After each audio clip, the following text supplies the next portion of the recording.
to it. So, Too late. all right. Here we go.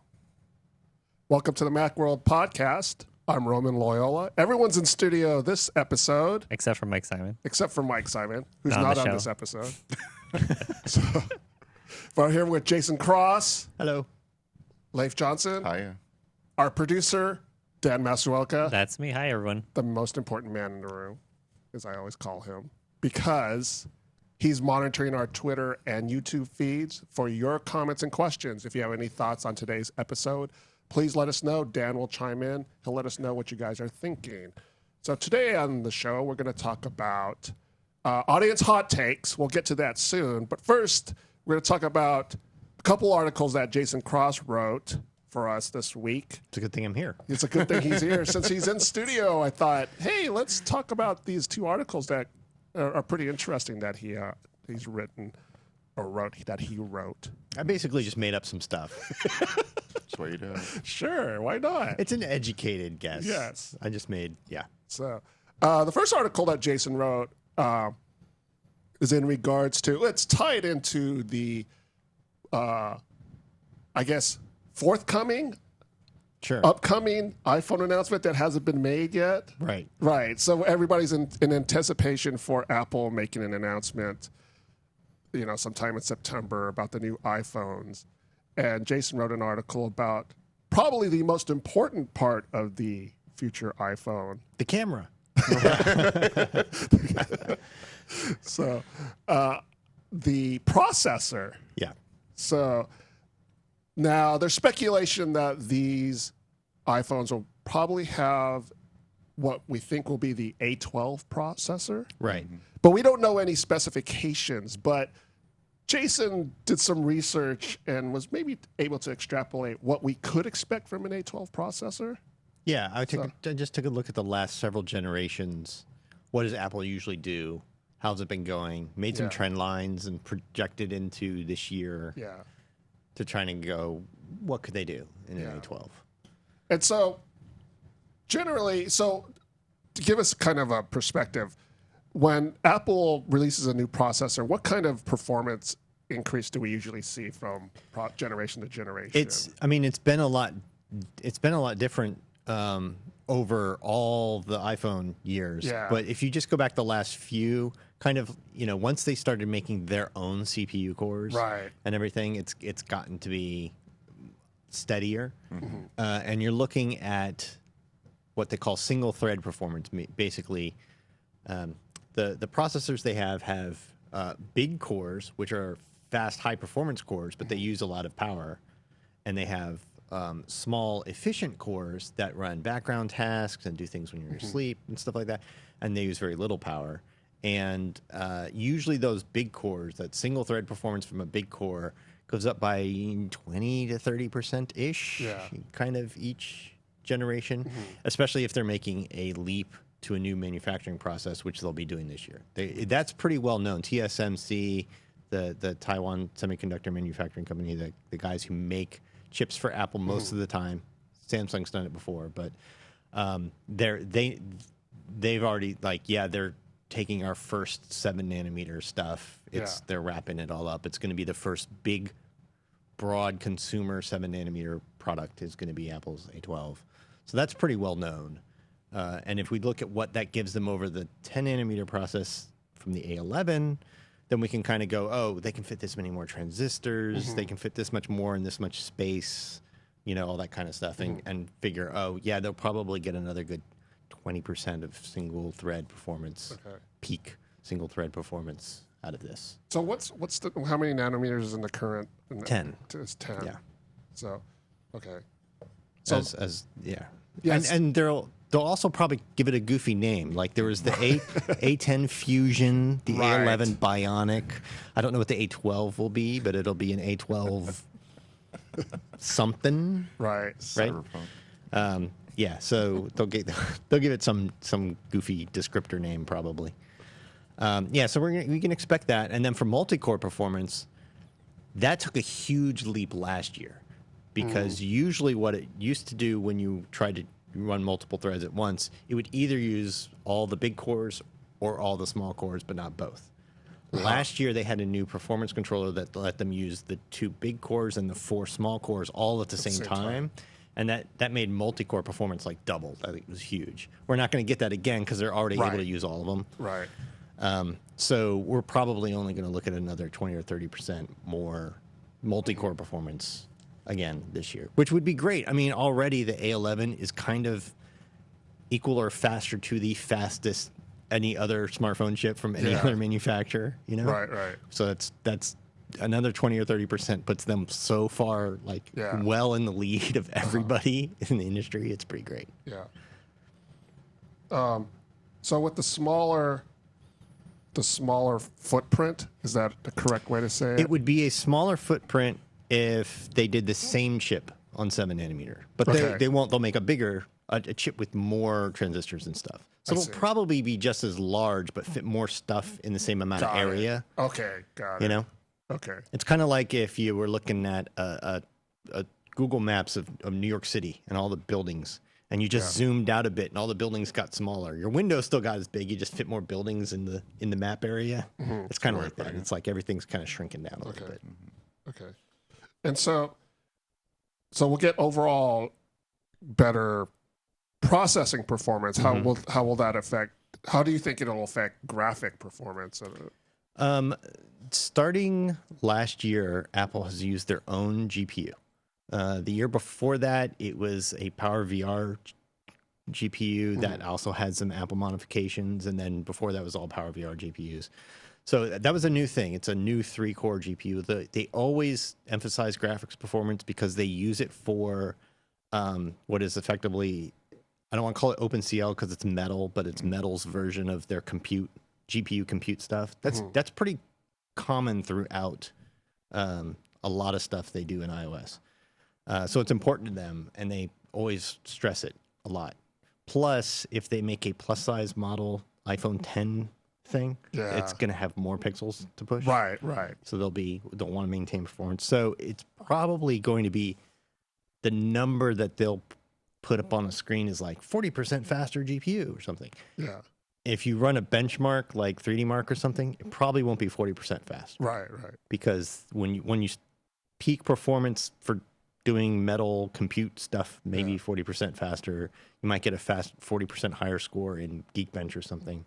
Once you start having to run graphics and read and write a lot of data to memory, the memory's not going to be 40% faster, probably. You know, so improvements in caching, slight performance improvements in memory performance, you know, it'll be faster, but it won't be like that much. Yeah. There's a question on YouTube from Rex who's asking if there will be new RAM capabilities as well. We don't know until they announce. And in fact, they don't usually announce how much RAM or what kind of RAM. Yeah. It's usually not until the developers start to really dig into stuff on the new hardware and it starts getting taken apart by like iFixit that they figure out. But all of the rumors say that the new OLED models will have 4 gigs of RAM, where they have 3 now, and the lower cost version will have 3. So an extra gig RAM for everybody, kind of. And as far as speed, we don't know. It's probably still going to be LPDDR4, but maybe it'll be clocked a little higher. They'll probably use some of that extra transistor count for more cache and better cache. That always helps. That helps everything you do on a processor, more cache. So those things will help alleviate memory bandwidth issues. So I have a question.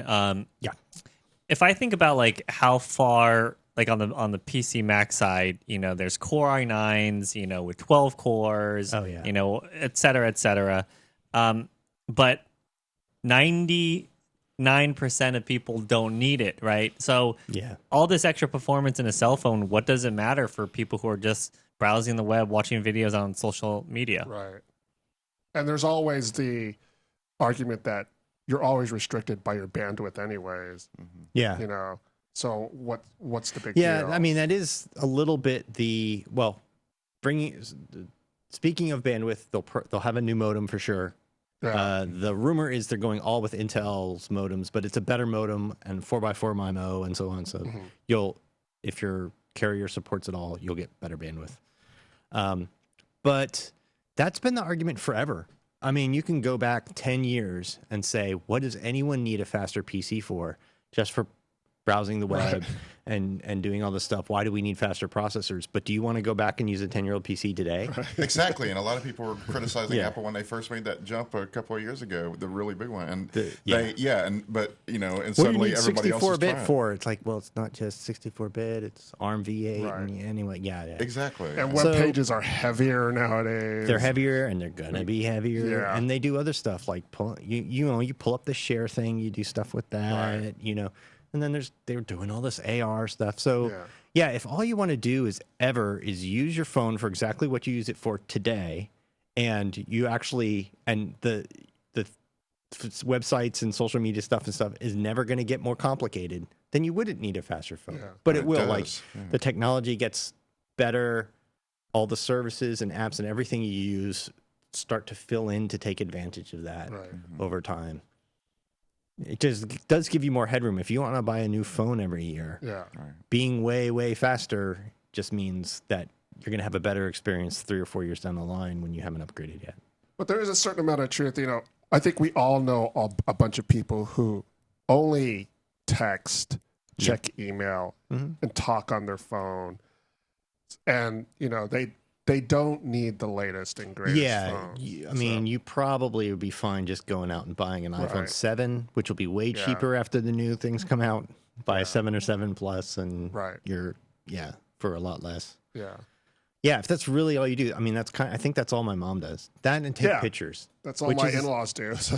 Which is the other part of the A12 that I kind of speculate. We don't really have great data on the image signal processor, the ISP part of the I was going to ask you about that, yeah. of the current chips. Like the data for like benchmarking that is not really something you can do properly, you know. But Apple makes it a priority every year, a lot more powerful ISP. And this past year, they added all the H.265 encoding, you know, stuff, and so much more video processing power that allows them to do 4K 60 recording and 240 frames per second slow-mo and stuff. So that's no doubt the ISP will be more powerful again by a significant amount. But like, how do you put a number on that is hard. Yeah. But it's really important for all the math that goes into when you hit that shutter button. It analyzes multiple previous exposures of the image that it's been taking in the background without you knowing it, and then meshes them all together and denoises it and tone mapping and all that other stuff to make a good picture. All that stuff's going to get more powerful, and you won't notice it. You'll just go like, "Oh, the pictures look better." Yeah. But there's so much that goes into that, you know, and video and everything else. So the camera being better is so much about the processor and not just the actual sensor and lens. Yeah. Yeah. All right, which is of course important. Maybe that'll be better too. Going back a little bit about how we were talking about why you would need the better, faster performance because of future technologies or, you know, upcoming technologies or the state of technology of and how we use it now. So last year, the A11 introduced the Neural Engine. So could you explain a little bit what the Neural Engine is and should we expect any changes? Yeah, a bunch of mobile processors started doing this last year. And Yeah. Apple was one of the first. There are a set of math operations that are really common in machine learning, and what they call neural networks, which is kind of how machine learning stuff is strung together. So they build dedicated hardware for it, just the same way they build a dedicated piece of hardware to do image processing, right? So the A11 was the first one to have that built in. And all the machine learning stuff on earlier iPhones, they kind of use some GPU stuff and some CPU stuff, and it runs a lot slower. And, you know, it does 600 billion operations per second, but a limited set of operations compared to, say, the full CPU. Like, it does stuff specific to neural networks and machine learning. I'm sure they'll beef that up.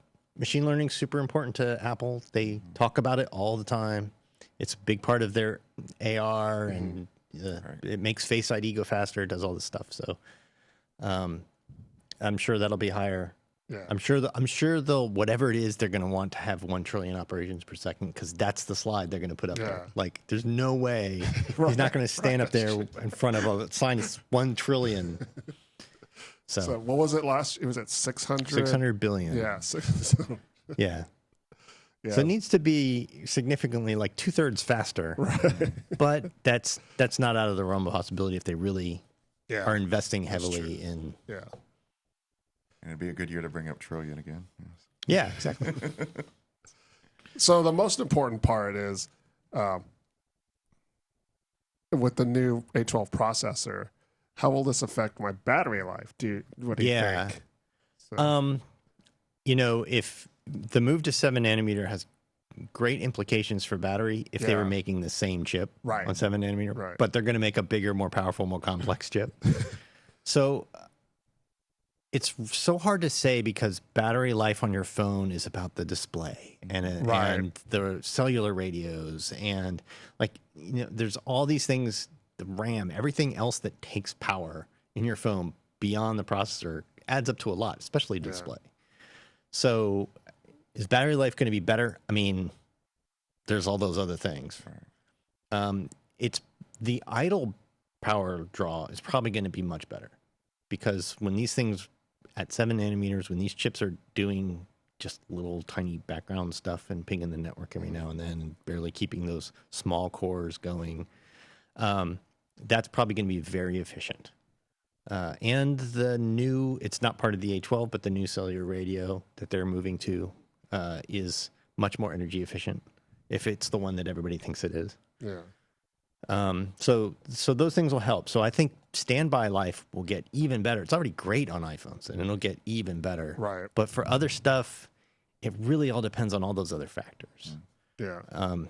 I think if they make a plus size phone, it's going to have like a 20% more milliamp hours in it, and that'll help. But it'll also have a larger screen. It'll also have a larger screen, but what we saw with all the other regular and Plus phones from Apple's, the Plus does have another good hour or so of battery life.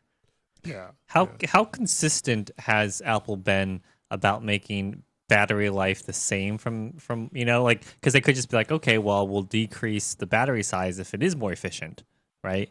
Or they could say, we'll give you more battery and more time. They've rarely decreased the battery size. Yeah. They did in the 8. The 8 was less than the 7 by a little bit. By a little bit. But the processor's more efficient. It made up the difference. They even said it has better battery life. And that was like talk time, and that's a weird thing to compare. And they've been really good about, at least the last few years, about keeping the battery life the same or better. Yeah, Apple's always been on the conservative side when they state their battery life. Right. That's definitely, a lot of companies would use battery life as a marketing point. They want to get the highest number as possible. Yeah, they say 12 hours and you go test it and it's 8.5. And you're like, what? And Apple does not take that attitude at all. Apple they're pretty accurate. would rather does the opposite thing. They'll state something. I don't want to say they'll sell you short on it, but they state a They'll go number. out there and say 8 and you'll test it and get 8.5 and you go, Yeah. Right. Chiefly playing up everything else, though, not so much the battery life. Yeah. But that's true. I also don't know how many people are complaining about battery life on their new phone. Everyone's complaining about battery life, on their 3-year-old phone. Yeah. So that's what they need to work on is having batteries last longer. Right. Yeah, they don't go out there and tell you, oh, we use a new battery vendor or any of these other things. But there has been a switch in the last couple of years where they have a different what do they even call it? There's a separate circuit that controls the battery sort of charging and drain and voltages and stuff like that in the chip. And they have a different one than they in the last couple of years. It might even just been last year. And you'll notice this in the part of iOS 12 where it shows your battery life and your battery longevity and stuff. The iPhone 8s and 10s are, even after it's been almost a year now, aren't going like, oh, you get 85% of your full new battery life. They're still like at 99 or 100%. Right. So I think they're doing better about that. But that's part of the problem of them making phones and supporting them with operating system updates for 5 years is that there's a lot of people running around with 4-year-old phones that have used them all day, every day, and charged them every day for 4 years. And now they're going, well, my battery life is half of what it was. That's every battery, though. That's, I mean, that's just an unfortunate truth. Yeah. Yeah. Yeah. They're still running that battery deal, though, right? Until the end of the year? I believe so. Yeah. So it's at the end of if the you year. have an old iPhone, yes, go get your battery replaced for like $35 or whatever it is. Right. So in case people are wondering, Apple has this deal where I want to say, is it starting with the iPhone 6? 6, I think it's Yeah, it's the a 6. 6S now, I think. Oh, they've upped moved it up. Maybe? I don't remember. I don't remember. The last I heard it was a 6. I thought the last I remember was the 6, but I Yeah. don't remember if they've changed it. So, but they reduced the price to get a replacement battery for those phones, and now I can't remember the price. Was it like $29, $29? I think, Something like that. instead Yeah. of like 79 or whatever. Yeah. Yeah, instead of like 79 or 100, I think it even at one point. So that deal, was that part of like a? Sean says it's iPhone 6S. Oh, it's iPhone. Yeah. Okay. I think they added that Yeah. after the initial. Yeah. There was this big controversy Right. about battery life and longevity and stuff Right. with that, and they decided they were going to make replacing the battery cheap, and then they added the 6S to that. Yeah. So if you have a 7 or 7 Plus, you're out of luck. But Yeah. if you have any of the others, I mean, even if you're not going to keep it, if you're going to sell it and you say, I just upgraded. I just got a fresh new battery in it, you're probably going to get your $30 back worth of like investment. Now I thought there was like some qualification, like your battery had to be at like Not anymore. 75%. As long as your battery's That's that right. that was but did the they change original that? thing, but now I believe anybody with a phone 6S or earlier, you can just go in and go, here's $30. Okay. They take your phone for a couple of hours. Right. It depends on how busy they are, but Right. it's not something where like you're without your phone for a week. Yeah. They made that change pretty quickly, too. Yeah, you can bum around the mall for a couple hours and get your phone back and Yeah. with a new battery. So so Apple has this special deal. I believe it's through the end of the year. So Get that in. get that in before, you have it's August now, almost September. So you have 3 more months of this deal. So do that. Because Apple's fixed the problem. That's why.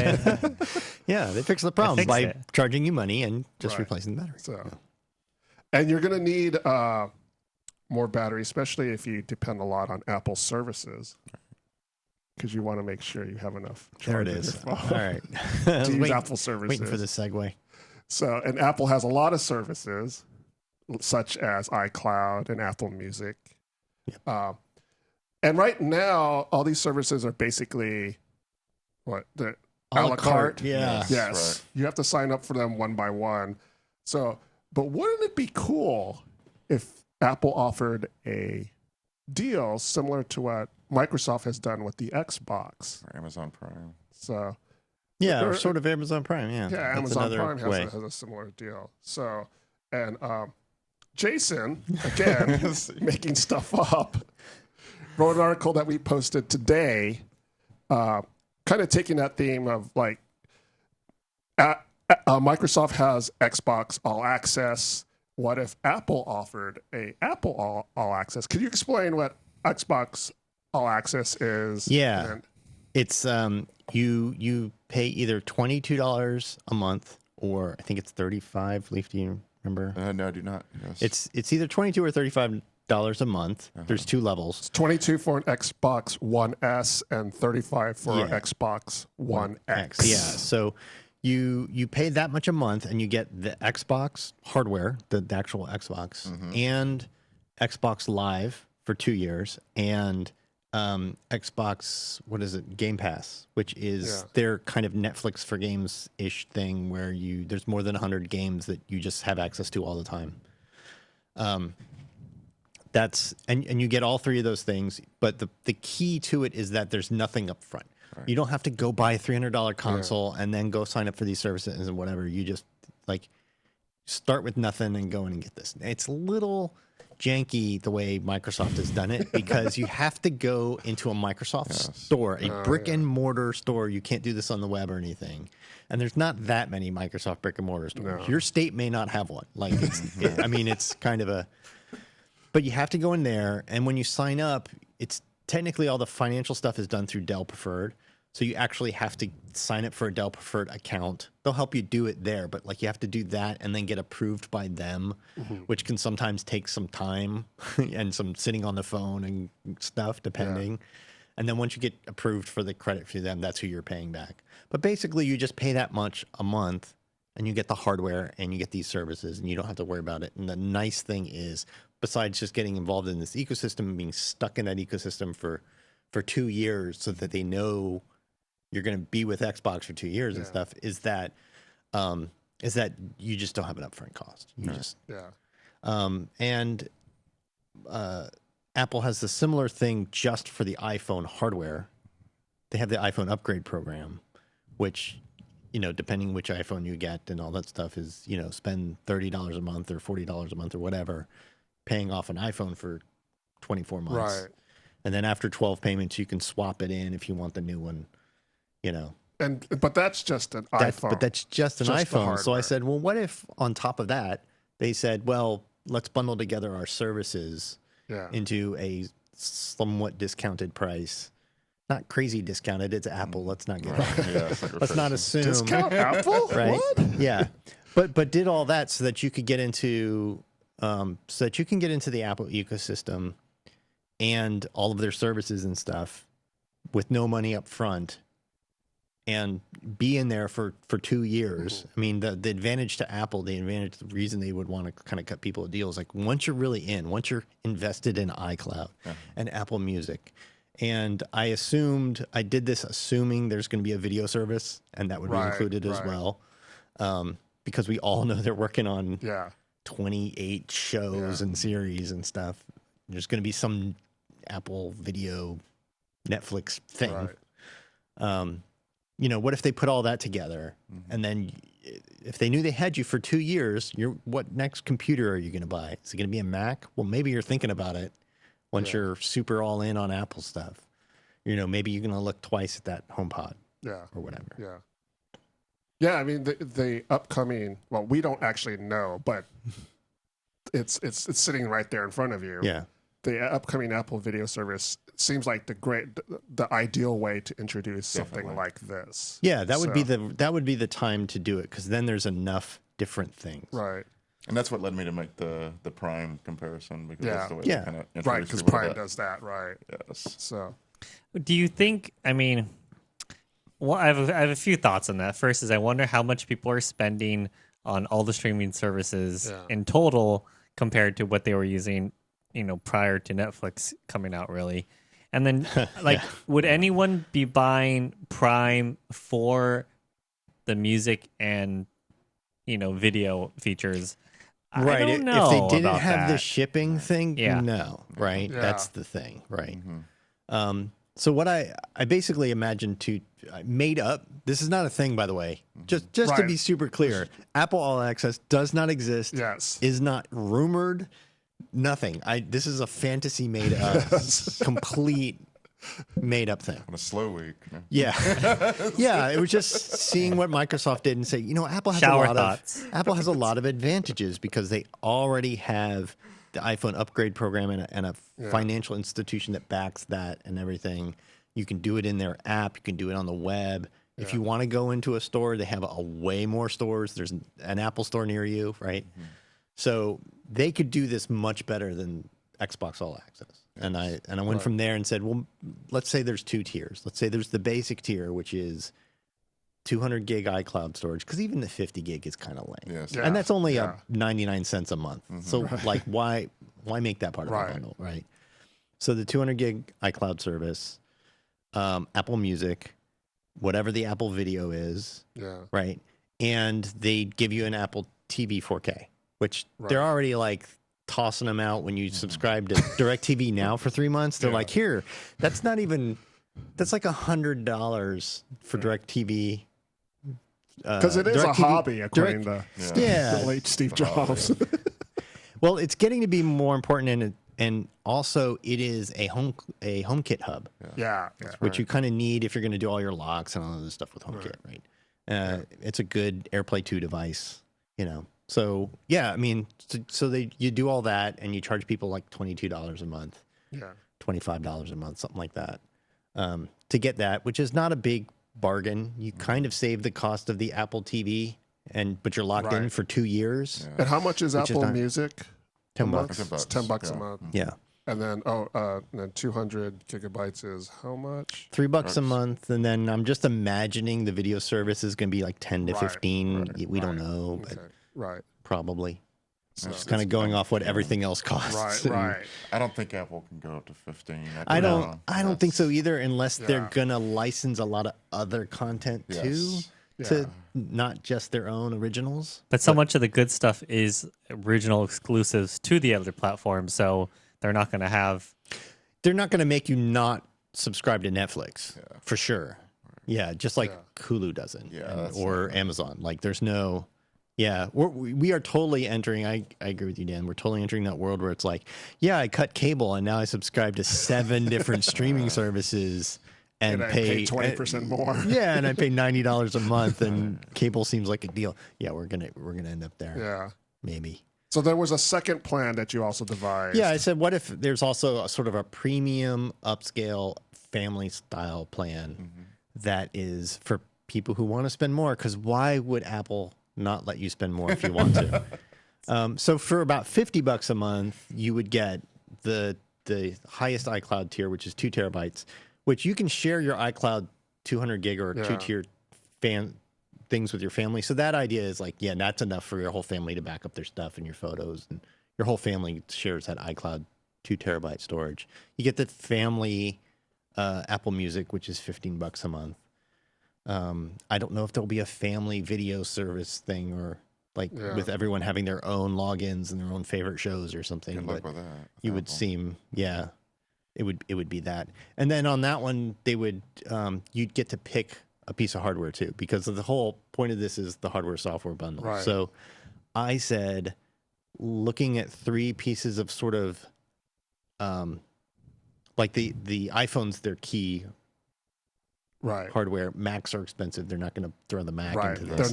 Those two they'll never just give away. Yeah. Right. But things that they want you to use along with your Apple ecosystem to expand it, that cost, in that sort of $350 range that they could spread out over 24 months and make it look like a deal. Yeah. Are things like the Apple Watch, HomePod, and the regular iPad, which every family needs another iPad because somebody needs to watch their show, or the kids need to play their thing, or while someone's watching something else. Right. Yeah. Not the iPad Pro; those are too expensive. Yeah. But you would just pick one. They're all in the mid 300s. They would just say you get one of these pieces of hardware and the big family style software things, and that would be $50 a month. No, nothing up front, and then.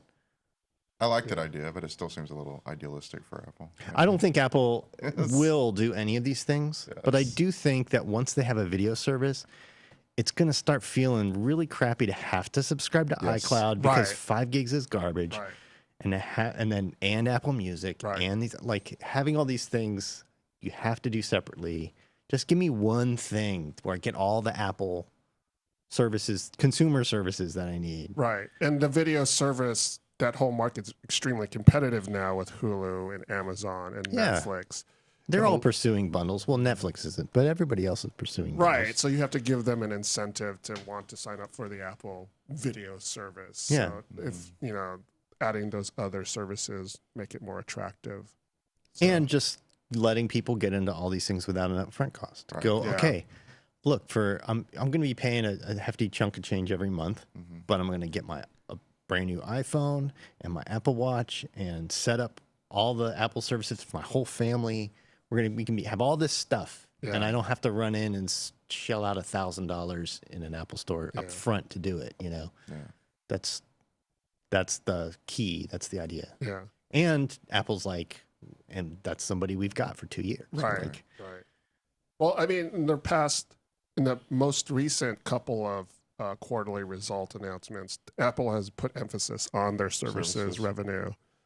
and it seems like a focus for them, and so this could be another way to just bolster that.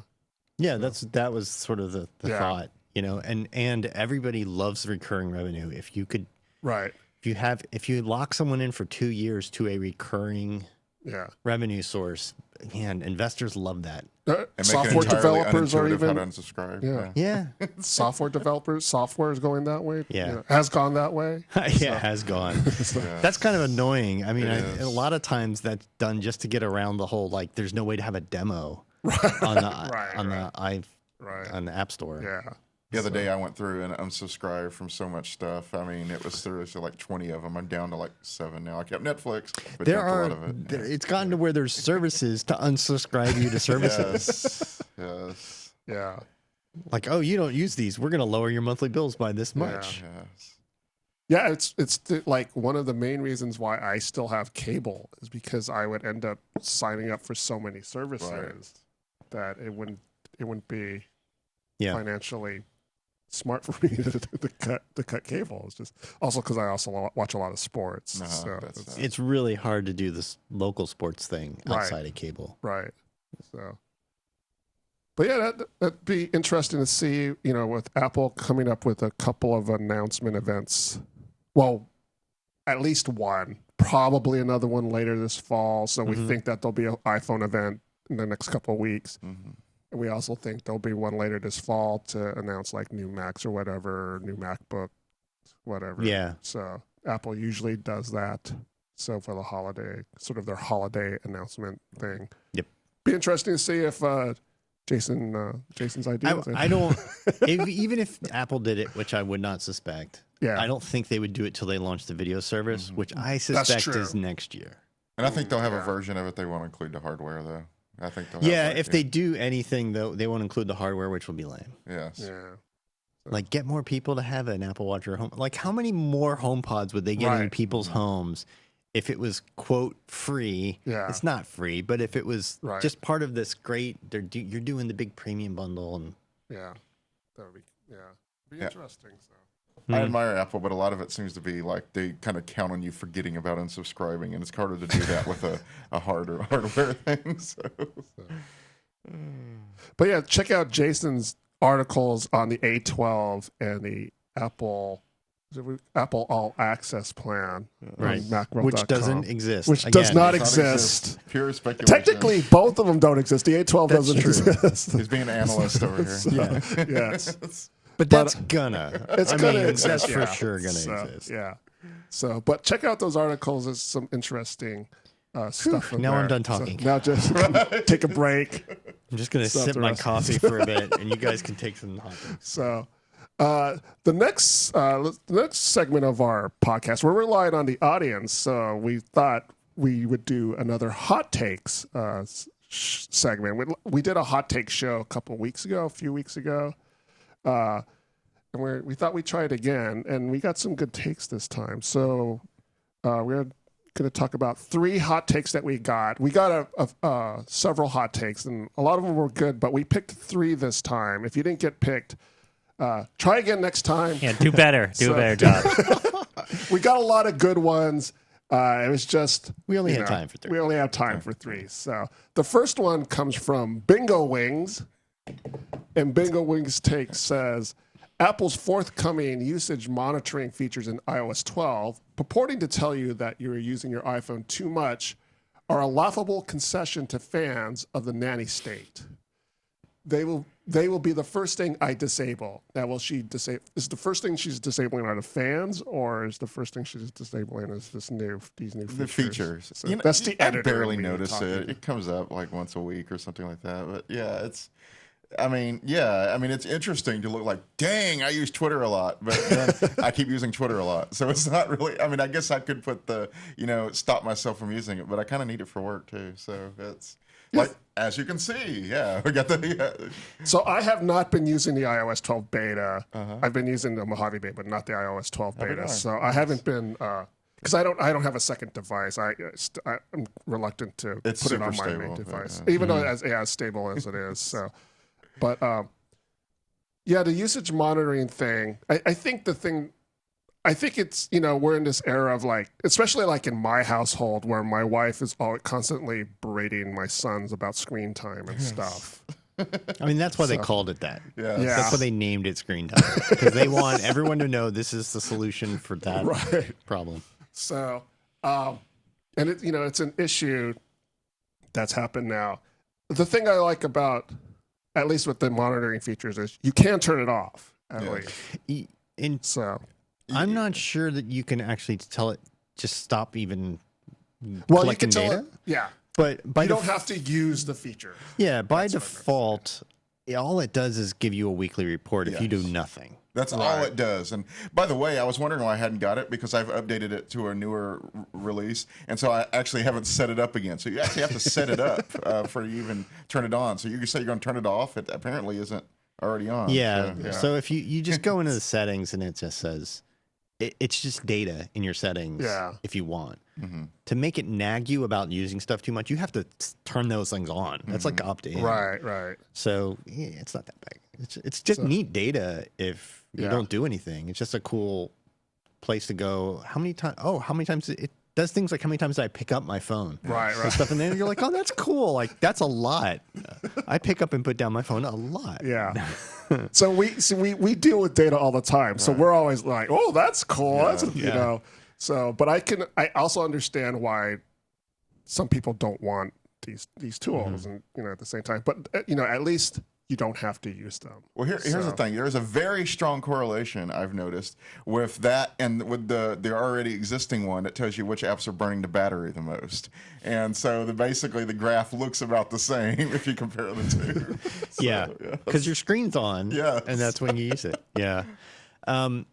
It's also worth mentioning that none of this goes to Apple. This is all done on device. Right. That's true.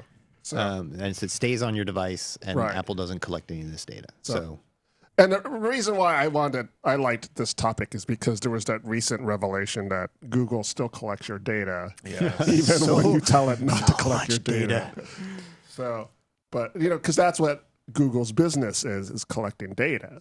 So, and Apple's business is not collecting data. They'll provide you the data so you can use it. But and Google, I turned off location data, but it's still collecting location data because I didn't turn off like web data, and just there's some confusion there, and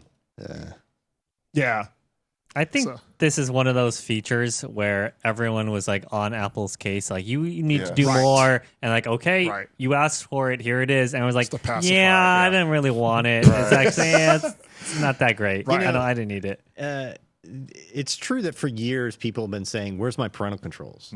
Right, because there have been squat for parental controls, and I think all this screen time stuff is much more recent.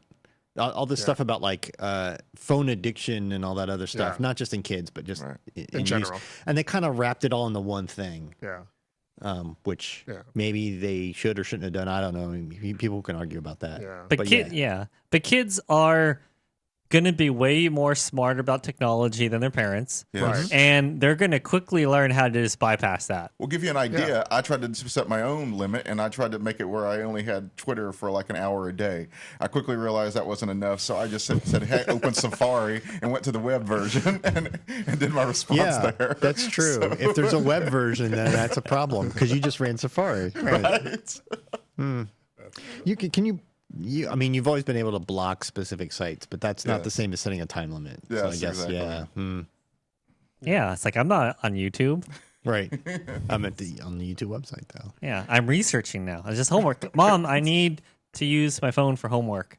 And if I don't have internet access and the browser, I can't do my homework. It's funny you bring that up. It was like the other night, my son was doing some homework, but at the same time, his phone kept buzzing. And I was like, why are you texting while you're doing your homework? He was actually texting his friend to get help on his homework. And I was kind of like, oh, okay. That's a likely story. Yeah, help quotation marks. Well, the thing was, I said to him, well, maybe I can help you. And then I was like, oh, no, I can't help you. You need to talk to your friend. Because he has like an art and architecture class. Okay. And it was just something about the techniques that architectures use, and I was like, I have no experience in that. I can't Yeah. help you. So his friend was trying You to would do the explain same to thing, him. looking it up online. Right. Oh, let me get back to you. So let me take your phone and look it up myself. But yeah, he was asking his classmate advice on that. So Are you sure you didn't? Did you check his other tabs? Do you have any other spaces open? So Does he have your like admin access on the computer? no. He says, I think he doesn't. All right, I have to make this admission as a staffer on Macworld. My sons actually use PCs, That's all right. so Yeah. because So they're he knows a lot gamers. more about the PC Yeah. than you do. In other words, because they're gamers. Because they Yeah. play Yes. games. That's why. So, if they wanted to use a Mac, I'd be happy to give them, but they play games, so that's. Trust me, I understand. Yeah. I like how guilty you had to make that an admission. Well, yeah. So, this is the Macworld podcast. So, I mean, so it's a shortcoming. one of the reasons why my kids use PCs is because they like the keyboards. Mm-hmm. And our next take is from Max Fixer, who says that the butterfly keyboards are actually quite nice, and his typing accuracy has improved greatly. Switching to the built-in keyboard on the 2015 MacBook Pro is like typing on marshmallows. And the thing is, I find marshmallows to be quite delicious. Yeah, marshmallows are the best. So I have to say, Mac Fixer, you're insane. Well, they think I'm insane because I actually like the butterfly keyboards, and you know what? I really like it on the 2018 one because they put that quick fix membrane in there. It supposedly makes it quieter, but it also keeps them from class action lawsuits. But the thing is to me, it's just enough to make it kind of feel like the old MacBook Air just a little bit. And I actually really like writing on it. I use a 2017 MacBook Pro, and it's not as comfortable. But as Jason has noticed, I have a very idiosyncratic way of typing, and so it actually works really well with my hands. And Yeah, you don't do the regular touch typing Right. thing. and if you're curious, this is why I can't really separate my fingers, so it kind of makes me. Yeah, so you use like the first. Stop few throwing on gang each signs. hand. This is not that kind of a podcast. So blame my parents, yo. But that was interesting because I've been using the MacBook Pro 2018 now for the last couple weeks. Yeah. And I was talking with my wife, and she's on the newer one as well, and she has no issue at all with the keyboard. And it's like a really bizarre thing to me, like why some people are like, oh yeah, it's great, and is it just simply preference? Or they don't know better? A lot What of is people it say like? they like this key travel and Yeah, stuff. does she? It's all has preference, she used yeah. previous older Mac? Yeah, she's had old MacBooks. She's been on a Mac, I think, Yeah, pretty much entirely. So she went from the old chiclet keyboard to the butterfly keyboard, Yeah. and just is like, yeah. it's fine. Does she like it better though? I asked her, and she's like, it's the same. Yeah. What about you? I don't like it, but I also prefer mechanical keyboards. And I See, hate I like- mechanical keyboards. So- I think I it's prefer so mechanical overrated. keyboards Like, also, Clack, yeah. clack, clack. I like mechanical keyboards, but I like the quiet ones. Like I don't like the. I mean, I prefer Cherry quiet, reds, but I like the browns. I like the clicky feel Yes. Yeah, I like without the right. clicky sound. Yes. Right, I like the bump, but no click. Yeah. You know, it's funny. They say they're better for gaming, but when I do for our show for PC World on Friday, we're using mechanical keyboards and like that, and I feel like I'm not responding as quickly because I got to do that 1 inch clack down, to get to it. And I think you're also you're playing more, I think, FPS, where I don't think it matters so much. Yeah. Whereas if you're playing RTS, where people have APMs over 300, it's going to be a lot different. I am not an RTS player, but it still seems to me that more greater key travel makes slower responses. But I am not one of those dudes. That's part of some of the new gaming keyboards have higher actuation points, and they talk about how much faster they are, and they're not faster so much as that you just don't push the key down as far. Travel is short. So it feels faster. Yeah. Well, one thing I'd say is, okay, so people's opinions are all over the board with Apple's keyboards. Like, I used to hear everybody go into this ecstasy when they were talking about the MacBook Air, and it has the most perfect keyboard. The other day, Emmanuel Mayberg at Vice Motherboard, who I used to work with a lot, he wrote this tweet. He was like, "Oh, I just used a MacBook Air keyboard. It's such crap." And I was like, "What? I thought that was the one that everybody was supposed to like." And people were liking it too. And so whatever, because that was the one that, why doesn't Apple make the MacBook Air keyboard anymore? And here you have all these people saying they hate it. So I just like, whatever, I give up. Anyway. But in all fairness, Leif, you also don't mind using a keyboard on an iPad. I don't. So I don't prefer you don't it. need a click at all. You don't need Yes. any movement. Right. That's pretty true. Yeah. I think if there's an issue, it's that Apple dramatically changed the keyboard, and it's not clearly better. That's true. Some people like it Right. better. Some people like it worse. I think most people like it worse. They don't like it as much. Yeah. But it's a side grade for people like your wife. And yeah, I just feel like if you're going to anytime they make a dramatic change to the product, especially the part of the product you always use, Right. it's a laptop, right? Then it should be like everybody kind of, the vast majority of people should be like, this is way better, and it really doesn't meet that standard. But they also claimed to have done that to make it thinner, which gives more space does. underneath. Yes. So would you rather have a larger computer Yes. and have that? Yes. Really? Yes. Yes. Answer is yes. The weird thing is, They I- didn't go put ahead, more Chris. space underneath. Well, see, I actually prefer. I went through this period where I was kind of going between all three of them for a while: the 12-inch, the 13-inch, and the 15-inch. Ultimately, believe it or not, I think I prefer writing on the 12. And I think with the butterfly keyboard, it feels a little too spread out on the 15. But the 12, at least for my hand, is just right. And I think there's too much space, too, at the bottom of the 15. And your hand, the trackpad is huge, and you accidentally activate it sometimes and stuff. And But the 12, just for writing, not for other things, is I actually like it. If we're talking mainly about I'm going to write today, that's what I prefer is the 12-inch. Yeah. So you guys all are pretty much mostly on laptops. So my question is, how often are you like using the laptop purely on its own, or how much are you attaching another keyboard and mouse to it, and like raising up the raising up the whole laptop so the monitor is at a better height, or attaching another monitor altogether? Most of the time when I am working, I use the laptop as is with an external monitor plugged in, but I am using the actual laptop's keyboard. Like I know you keep it on a stand and you use an external keyboard. It hurts my neck when it's that low. That's one of the reasons why I have my setup, to where my external monitor is actually like a regular monitor, and I look down. So it's to me, instead of looking left to right, it's actually more intuitive for me to look up and down. So that's one thing. Yeah, I spend my whole working day with the iPhone, with this laptop and an external monitor, and I use an external keyboard. And I actually use an Apple external keyboard.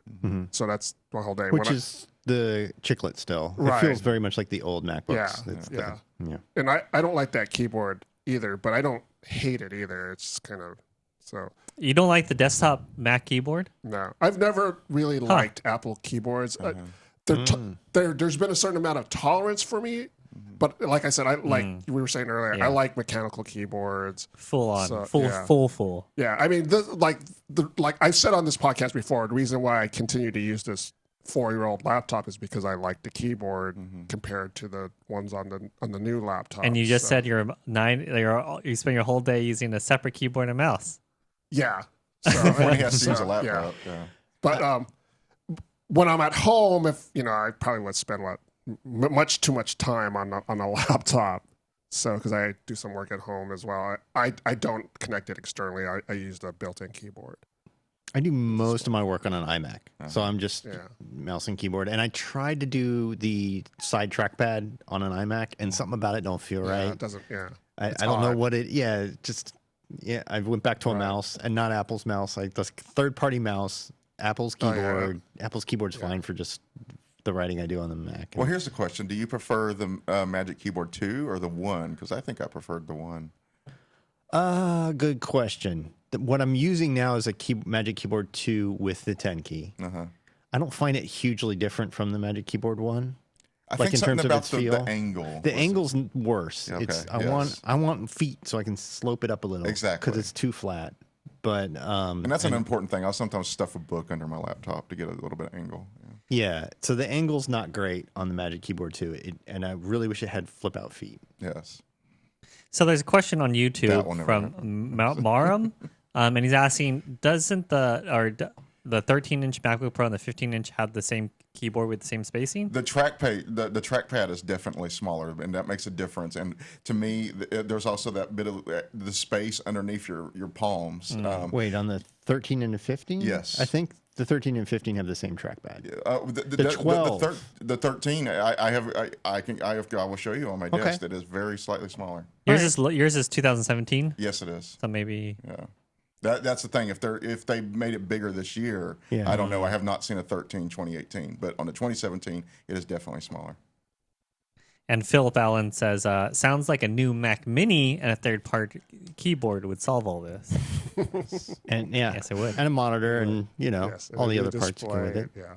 So I mean, if you see my desk right now, because I will be eventually writing or talking about the story, I have two Apple monitors, cinema displays attached to the MacBook Pro with this crazy, dongle system. That's like dongles within dongles now because I have so many things hooked up to it, and I'm trying to get like 10 gig Ethernet adapter attached to it. You need Yeah. a new Mac Pro is what you need. Right. Not, yeah. yeah. Yeah, it's not a great solution, but I'll talk about that eventually. Our final hot take of the day comes from Stingen Augustian. Don't know if I got that correct. Sorry if I butchered your name. But his Judge hot Martin take Stein. is Apple should take a stake in Tesla. So now I apologize for what I'm about to say. This take isn't really that hot. So, because Okay. I mean, people have been suggesting, analysts, people, journalists, whoever have been suggesting that Apple should take a stake or buy Tesla for as long as I can remember. Mm-hmm.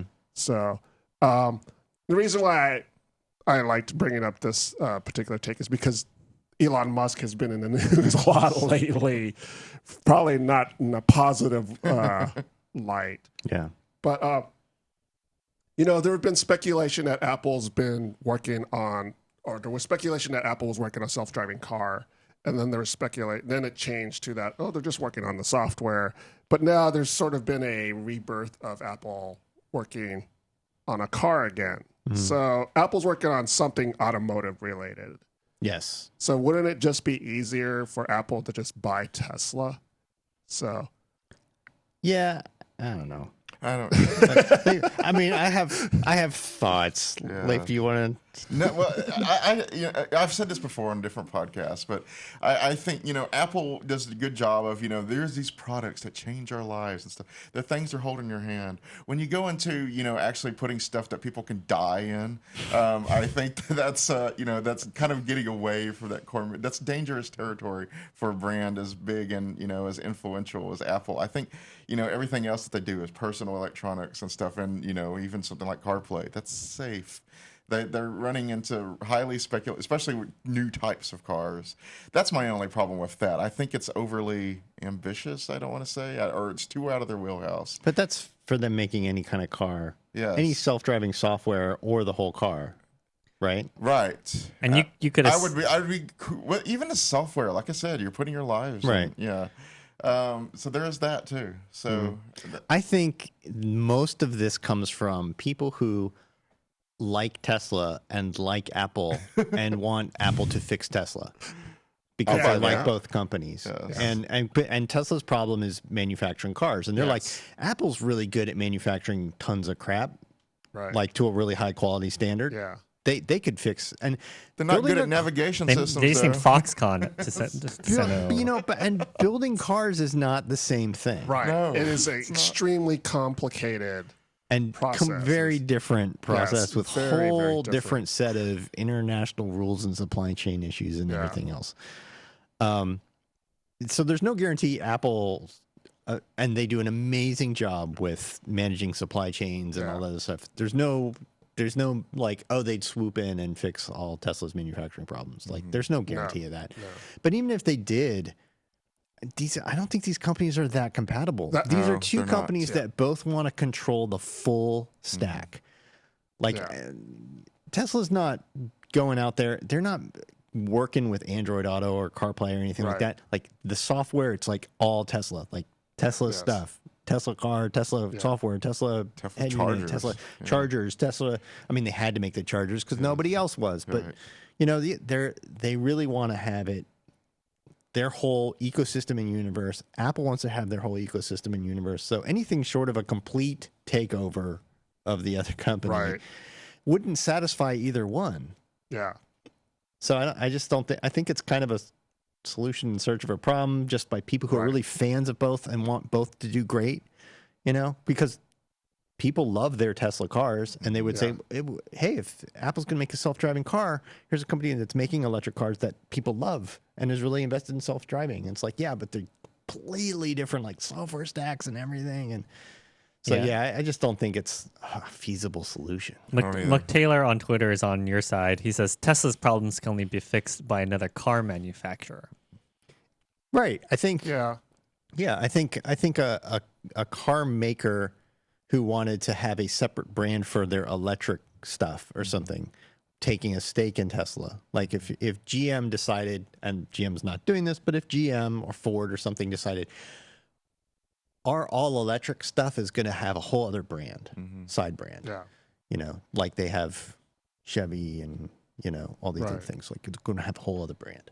And Tesla's going to be that brand. And they bought 40% of Tesla or something like that. You know, that would be, they're the kind of people who could solve that problem. Yeah, I don't know if what I'm going to say is correct, but it seems to me that Tesla's issues stems from the fact that it's a new car manufacturer. The only way those issues are going to be solved is by people who are familiar with car manufacturing. And Apple is not familiar with car manufacturing, obviously. So, I mean, they're making a lot of them, supposedly making a lot of the mistakes a lot of other car companies figured out decades ago over the years because they're doing it all themselves from scratch. It's incredibly hard. I'll give them all credit. Yeah. There's the only American car company that's ever survived is Ford. Everything else has either been died and bought out by another brand who just kept the name, or they've folded. Dozens of car companies over the last 100 years have sprung up and died. Remember Saturn? like they're just. I used to have a Saturn. Roman would have owned a Saturn. Yes, I would have, yes. Now he drives a Kia. Actually, now I drive a Ford. So one of the remaining cars. Since they don't have that many left. Yeah, you know, this suggestion always comes up, and I always kind of go, I don't know if people have really thought this one through when they say it. So so I understand the point though. Yeah, I understand that people like I love and want to love Tesla, and I want those cars. Right. I love Apple, and I want the cars they make to be as good as Tesla's.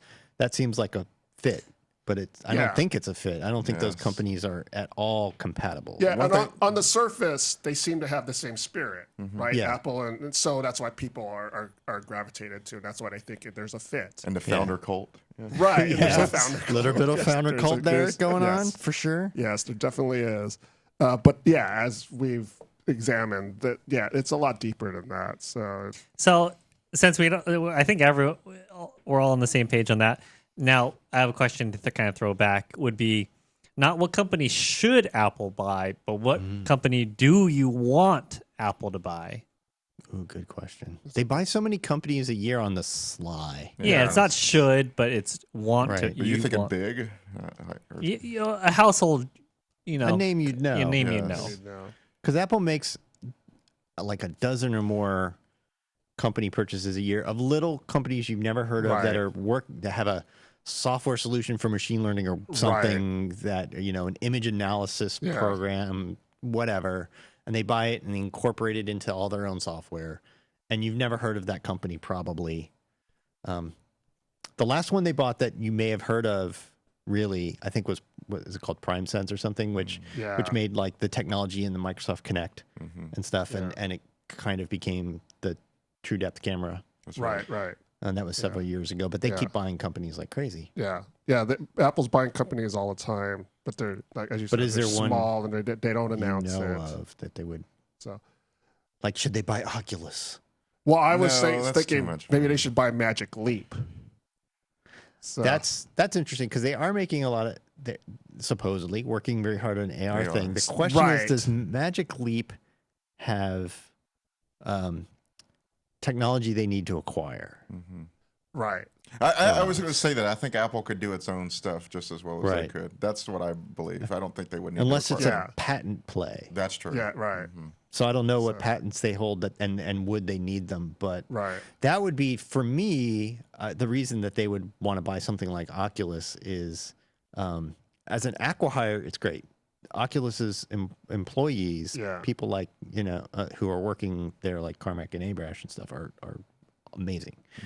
And the patent portfolio's pretty solid that's true, over yeah. there. There's people are competing in VR without it though, Yeah. and I don't think they'll need most of that for AR. Yeah. So and there's no buying Oculus now that they're part of Facebook. That's true. But yeah, I wonder. I think a lot of people would want them to buy Valve because they would just want like awesome gaming on a Mac. Right. But I don't think that makes awesome gaming on a Mac. No, you're not. Yeah. You have to It's depend on the not other about- developers. Yeah, it's not has nothing to do with the software. It's all the way One Apple has to sees it. wonder if they've ever thought of buying a chip foundry. Like I don't know if they can afford TSMC, but have they thought of buying Global Foundries or something like that? Yeah. They- This is all going in a direction I would be interested Yeah, in. I mean, but really, the only thing Apple's interested in kind of is they need that access to the bleeding edge, and the only way you get that today is to buy TSMC, which I don't think they could do, Right. or would want to, because that's way more manufacturing capacity than they would ever need. Yes. And now they're in the business of being a foundry for third parties. Like they have all this capacity they need to make chips for other people. Yeah. I was going Global to Foundries say is small enough that maybe they could just make Apple chips and it'd be all right. But they're a step behind, and Apple won't be a step behind. So right. Yeah, because I was just thinking that there's been those rumors of an ARM laptop, but still, do they need that much manufacturing to create the number of ARM laptops and iPhones and iPads? yeah, To- and Apple TVs Does and that stuff. still justify that Yeah. investment into a and chip and foundry? AR headsets and the Yeah. stuff that they're going to stuff into cars, whatever that is. Right. Like I can see them having needing to make enough chips to have their own foundry. I just don't think that they could invest what's necessary to be on the bleeding edge of that Yeah. without being like TSMC, without being like without being a fab for third party everybody else, and investing billions and billions in the R&D. Yeah. So on Twitter, McTaylor says Zeiss, so to improve their yeah. lenses. Mm. And cool. and Vez is saying, what about Sonos, which would have made sense. They just had their IPO. But yeah, I always thought Sonos would have been a logical fit prior to Prior to HomePod, yeah, totally. Yes. Yeah, that would have been an acquisition, kind of like when Apple acquired Beats. It's sort of Nice that, compliment. so it Yeah. makes sense that they would. That would have made sense then, yeah. Yeah. But I mean, they've always had their own headphones, so they could. It still could theoretically. They could just say accept defeat and just say, you know what, maybe people, aren't that keen on HomePod. Or they can put Double down. HomePod technology into Sonos. By Bose because they're Or so. vice versa. But So- Sonos also works yeah. with everything, and that's also why people like That's it. why people Yeah. buy Sonos. Yeah. Yeah. So that's a tough one. Yeah. Yeah, if they were going to cut off that capability, then why buy Sonos? What does Sonos have that they need? I don't think. Right. Nothing. Yeah. I don't think anything. Well, we got some interesting takes this week, so thanks to everyone who participated. Like I said, if we didn't pick your take this week, we'll do this again, and you can chime in again. You can even post the same take if you want. Maybe I'll pick it again. We'll pick it again. So But I mean, I would. So what? We're theoretically 2 weeks away from an iPhone. Gonna have some big announcement. iPhone takes. And, you know, Yeah. so who knows when you know? Is there a space left for hot takes in next week? There'll be some after that announcement, of course. Yeah. Definitely. We'll want to hear what people have to say Yeah. and their hot takes on what was announced and Yeah, not announced. That's true. Yeah. So, I don't like DNA ID. so.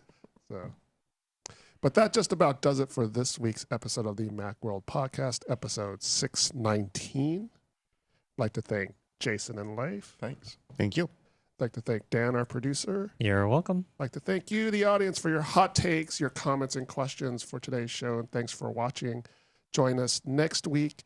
Our regular time is Wednesdays at 10 o'clock Pacific. Check the website for what the topics will be. Check Twitter for any announcements about the show. You can watch us live on YouTube and on Twitter. So we'll post an edited version of today's show on YouTube later today, and we'll also post it on our website. So if, in case you want to check it out again, or you missed it. Well, you couldn't have missed it because you're watching it. And, you heard Came in this, late. if you heard this, you're watching the Right. thing. Yeah. So, and maybe if you send a self-addressed envelope, then Rowan can print it out. I'll print the out entire frame by transcript. frame. Maybe this transcript only. So, He'll make a flip book. yes. So, but again, that does it for this week's show. Thanks for watching. Thanks for listening. See you next week.